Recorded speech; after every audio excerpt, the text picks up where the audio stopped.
ఇప్పుడు మీ ఛానళ్ళల్లో headlines స్క్రోలింగ్లో illegal betting యాప్స్లో నాకు పిలిచారని స్క్రోలింగ్ నడుస్తుంటుంది, హెడ్లైన్స్ నడుస్తుంటుంది నాకు తెలుసు.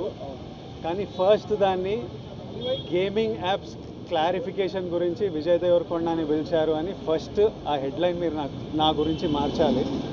ఎందుకంటే బెట్టింగ్ యాప్స్ ఇన్వెస్టిగేషన్ తప్పకుండా నడుస్తుంది. కానీ మనని పిలిచింది వాళ్ళకు కూడా తెలియదు మన పేరు ఎందుకు వచ్చిందో. బట్ మన పేరు వచ్చినందుకు వాళ్ళు వెరిఫికేషన్ చేసుకొని వాళ్ళు డెలిజెన్స్ తీసుకోవాలి.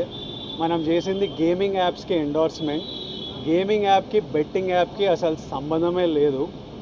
గేమింగ్ యాప్స్ అనేటివి completely legal, recognised by the government, licensed as a business. వాళ్ళకి జిఎస్టీలు, టీడీఎస్లు, కంపెనీలు, it's fully registered, recognised by supreme court and various state governments. అది గేమింగ్ యాప్. అటువంటిది A23.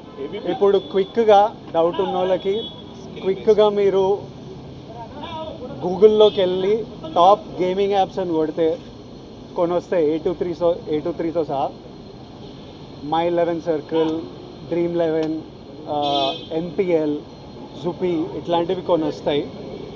ఇవన్నీ రిజిస్టర్డ్ గేమింగ్ యాప్స్. ఇవన్నీ మన ఇండియన్ క్రికెట్ టీమ్కి స్పాన్సరు, మన ఇండియన్ ఒలింపిక్స్ టీమ్కి స్పాన్సర్, మన ఇండియా ఉమెన్స్ క్రికెట్ టీమ్కి స్పాన్సర్, ఐపీఎల్కి, ఎన్పిఎల్ ఒకదానికి అఫీషియల్ స్పాన్సరు, వేరియస్ కబడ్డీ లీగ్కి, వాలీబాల్ లీగ్కి అన్నిటికీ వీళ్ళు స్పాన్సర్ చేస్తారు. ఎందుకంటే these are completely legal entities. Indian Olympics టీమ్కి స్పాన్సర్ చేయాలంటే లీగల్ ఉండాలా వద్దా? సో ఫస్ట్ ఆఫ్ ఆల్ ఈ గేమింగ్ యాప్స్ని, ఇల్లీగల్ బెట్టింగ్ యాప్స్ని మీరు సపరేట్ చేయాలి. అది జర్నలిస్ట్గా మీ రెస్పాన్సిబిలిటీ.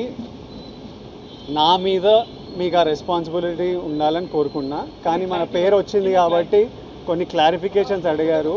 ఆ clarification account details, transaction details ఏంటి ఆ కంపెనీ అవన్నీ పంపించేసినాము. ఇంతటితో సమాప్తం. Thank you.